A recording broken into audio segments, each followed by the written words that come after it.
Hey everybody, this is Tracy here with another edition of A View from Tracy's Point, and we are here tonight to recap Shots Fired Season 1, Episode 2, which was titled Betrayal of Trust. When I tell you guys, my heart was pounding at this opening of the show. Like, I was not expecting this at all. The father of Jesse Carr shows up at Deputy Beck's house with the intention of killing him. And he pulls a gun on Joshua, and just as quick, Joshua pulls his own gun, and then the two have like an intense stare-off, where they're pointing the guns at each other, and Joshua orders him to drop the gun, and he says that he doesn't have any idea what it's like to lose a son, in such a traumatic way. But if the father wants to know what really happened, that they can sit down and talk. And so he laid the gun down, and then the dad, he says that he already knows what really happened. And so I will be honest with you guys. First off, I don't know if this was a dream sequence or if it really happened, because I was also trying to watch Venus Williams versus Angelique Kerber. They were playing down in the Miami Open, and it was a good match. And so I was flipping channels, and I accidentally hit the button to change the channel. And by the time I flipped back, the scene had ended. So I don't know, like, if it was a dream or what, but how many times have we seen an officer-involved shooting where we were like, why don't they just go and shoot the damn police officer? Like, why do they always get away with it? And I was thinking to myself, if the roles had been reversed and that had been a white officer and a black father showing up, that black father would have been dead before he even reached the sidewalk of this police officer's house. Because I'm sure when those shootings take place, they're watching out for each other. They probably have police stationed at the end of the road and everything else. So I just love how they are just showing, the differences in how these cases would actually go down if it was a black officer accused of killing a white officer.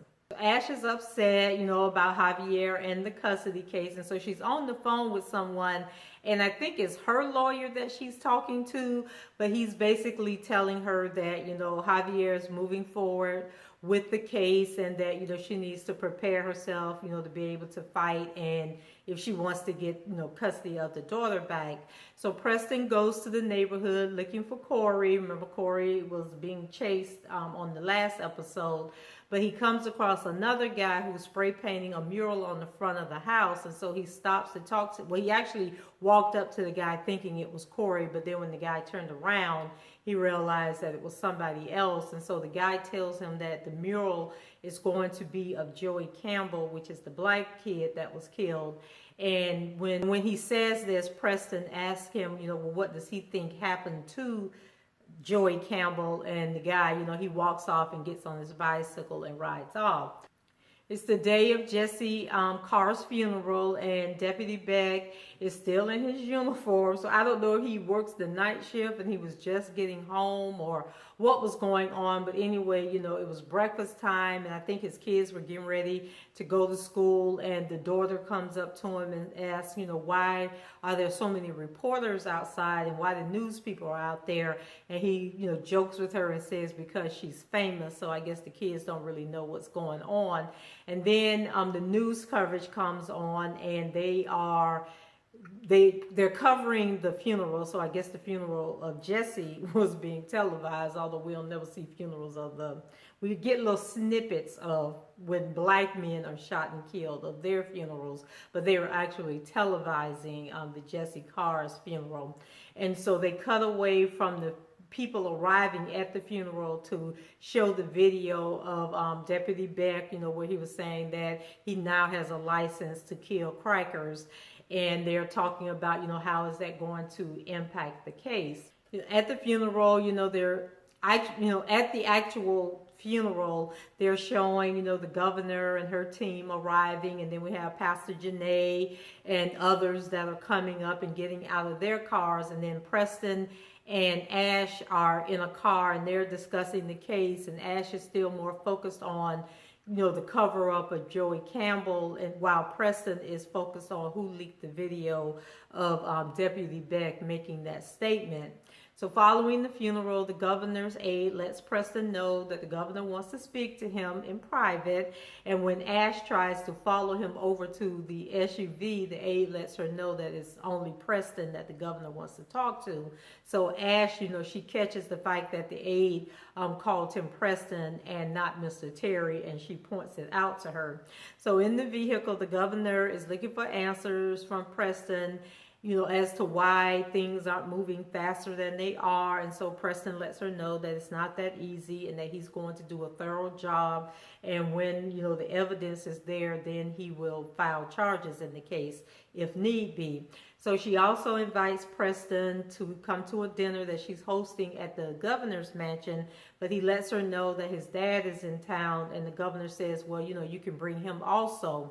So Pastor Janae, is being interviewed by the media, and she mentions that although she empathizes with the Carr family, the governor needs to be just as concerned and diligent, about the death of Joey Campbell, because, all lives matter, and both cases need the same attention to get to the bottom of what's going on. Ashe shows up at a football game, and it turns out that is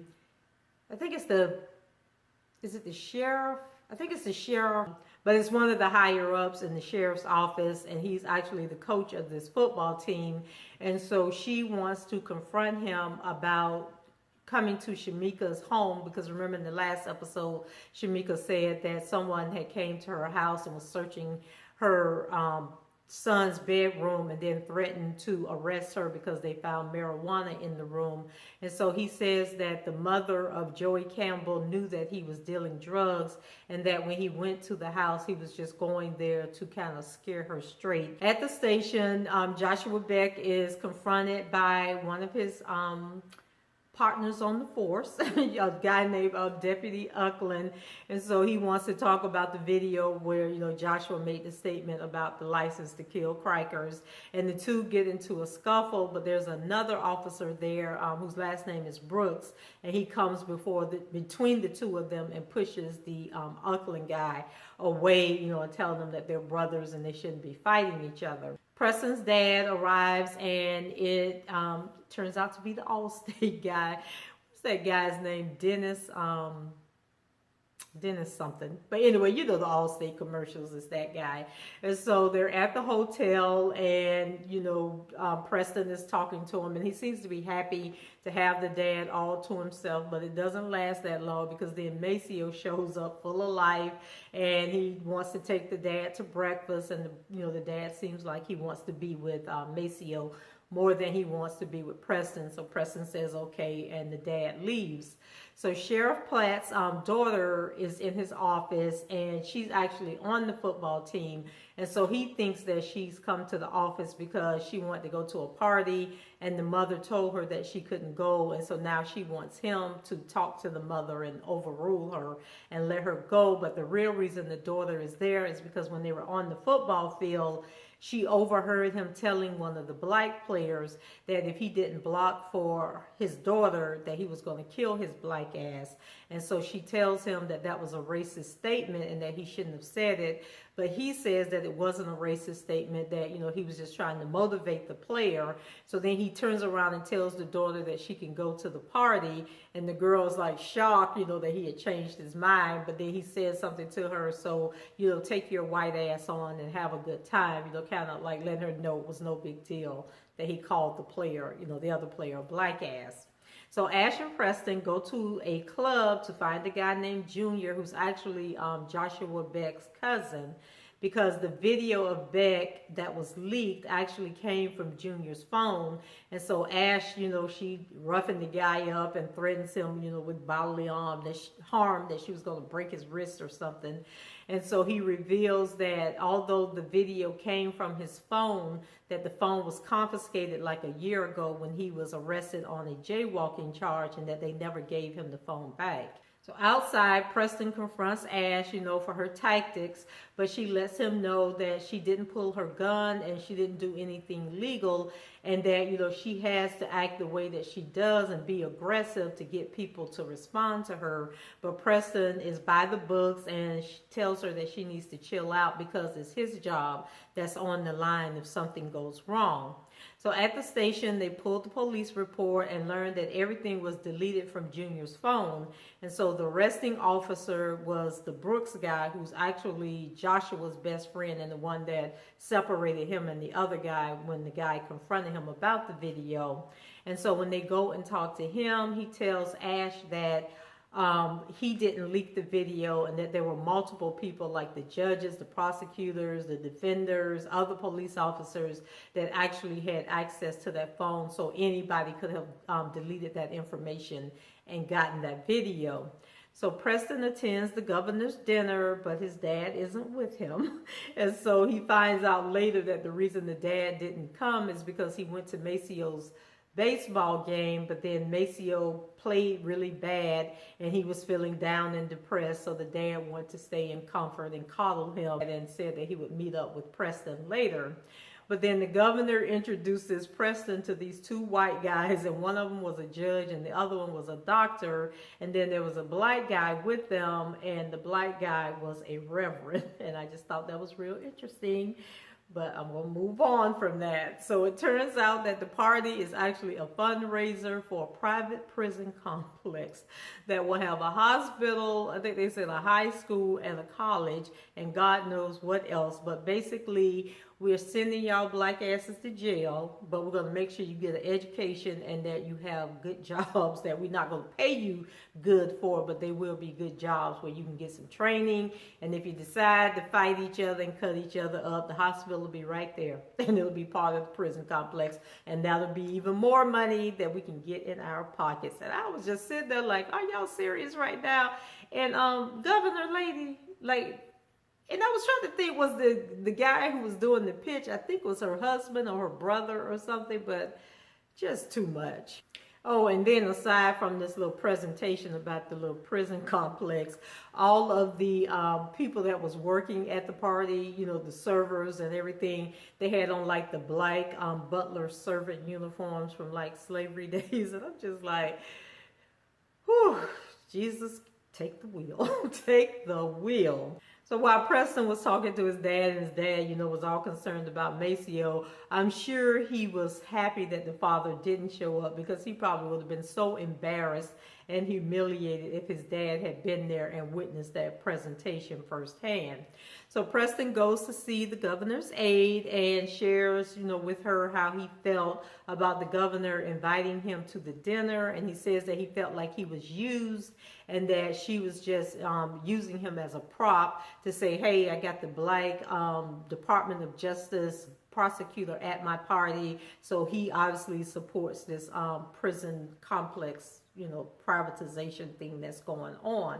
So the aide, pretty much confirms that the way he's feeling is correct, and that's why he was chosen as the person to lead this case. And so the two end up in bed having sex again. And I'm thinking somebody needs to slip Preston a copy of the movie Get Out, because he obviously hasn't gotten the memo yet. Maceo shows up at Ashe's hotel room, but she isn't having it. She was one and done, and she lets him know that it's not happening. So Maceo says that if she acts like a random groupie trick, then he's going to treat her like one. And Ashe is like, well, that's pretty interesting considering you're the one on the outside of my hotel room door trying to get in. And then she closes the door in his face. So I'm thinking that's probably just going to make him want her just that much more, because Maceo seems like the type that's spoiled and used to having things his way. So the governor meets with the Reverend to discuss Pastor Janae, and he tells her that Pastor Janae, isn't relevant, but the governor points out that her social media numbers indicate otherwise, and so she pretty much wants the Reverend to discredit Pastor Janae and get Pastor Janae from in front of these cameras, directing this narrative, that something is amiss in this North Carolina town. The Reverend shows up at the rally that Pastor Janae is having. They're either at the Capitol or they're at the courthouse, but they're at the top of these steep flight of stairs in front of this building. And so she's leading the rally, and he comes over and he whispers to her that if it wasn't for him, that she would still be drinking from the colors only fountain. She's like, okay, where the hell did that come from? And so he asks her if he can pray with her, and the people that are there. And so she agrees, and the two hold hands. And then when they bow their heads to pray, he says something like, let's bow our heads to pray or something like that. And then Pastor Janae just takes over, and she goes into like this impassioned prayer where she's just asking God to bless everybody and pray for everybody and, work this situation out. And so afterwards, the Reverend tells her that leading prayer is one thing, leading people is another. And so I was like, okay, what's going on with these two? Now that Deputy Brooks knows about the video, he, of course, went and told Joshua because the two of them are friends. And so then we have a scene of them chasing down Junior to confront him about why did he leak the video. But when they catch up with him, Junior says that he didn't leak the video, but that Joshua deserves whatever he gets, for everything that happened. Preston goes to see Sheriff Platt to inquire about Corey being missing, and through the course of their conversation, it's apparent that the sheriff is aware that Corey is missing and, what all's going on, with Preston getting jumped when he was at the house that night.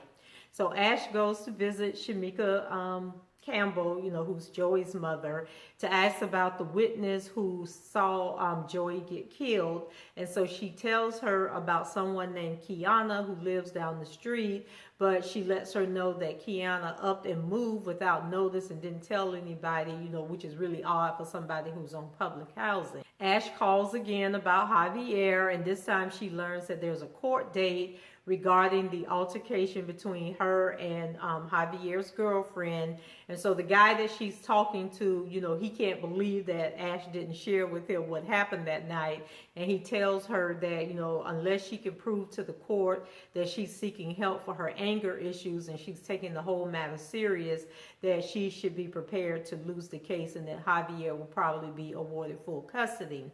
So Preston meets with his dad, and the two get into a discussion about him choosing law over baseball. And the dad says that, the suit and tie was supposed to come after baseball because you only get one shot at the World Series, and that working for the Department of Justice is not the World Series. So he's pretty much telling Preston that although he's proud of him and his accomplishments, he would have been prouder of him if he had stayed with baseball and eventually gotten his World Series ring. So I'm thinking that Preston was a much better baseball player than Maceo is, and that may be part of the problem that Maceo has. Working on their storyboard, Preston and Ashe, they tried to build their case, and Preston shows Ashe, he isn't as dumb as she thinks he is, and that he has moves too, because she starts questioning him about telling, I can't remember if it was about telling the Brooks guy about the video or it was something else he told somebody else about. But anyway, he lets her know that he told the person on purpose so that they would do exactly what they did in response. And then, he lets her know that he's on top of everything because he knows that she went and visited and interviewed the Shamika Campbell woman, and so he basically lets her know that he's running this investigation and that he doesn't need her approval, whereas she does need his approval for what she's doing. So Ashe is willing to work together on both of the cases, and the two agree to stop going behind each other's backs and to work more as a team. And so she says that she thinks that Beck is actually a good cop, but he just happens to be working in a bad and corrupt department. And they go out together and canvass the neighborhood again, and they end up talking to this one chick, and she tells them to go see Pastor Janae. And so it looks like Pastor Janae is just a pastor in name only, and that she's actually a regulator in those streets, and nothing goes down without her knowing about it and maybe giving permission for some of this stuff to happen. So we're going to see how that unfolds. And then Sheriff Platt goes to Joshua's house for dinner, and then Joshua thinks that, he actually cares and is on his side and being, supportive, but in reality, he's actually there to tell him that the union won't be covering his fees because of the video, but on the bright side, he still has a job. And I'm just like, If he had been a white cop, the union would be all on the television. They would have a GoFundMe page. Officer Beck would have about $1 million in a GoFundMe account by now if he was white. But this is how they do, and the purpose of the show is to just point out these little things that be going on. So the show ends with a group of white kids gathered around a curbside memorial for Jesse. And then we have, as a juxtaposition, Preston and Ashe looking up at the finished mural of Joey Campbell. So that was it, guys. What did you think about episode 2? Looks like episode 3 is going to be fire as well. So leave your comments below. Rate the video. Subscribe to the channel if you haven't done so already. And until next time, I hope everybody has a great week. And I will talk to you later. Bye-bye.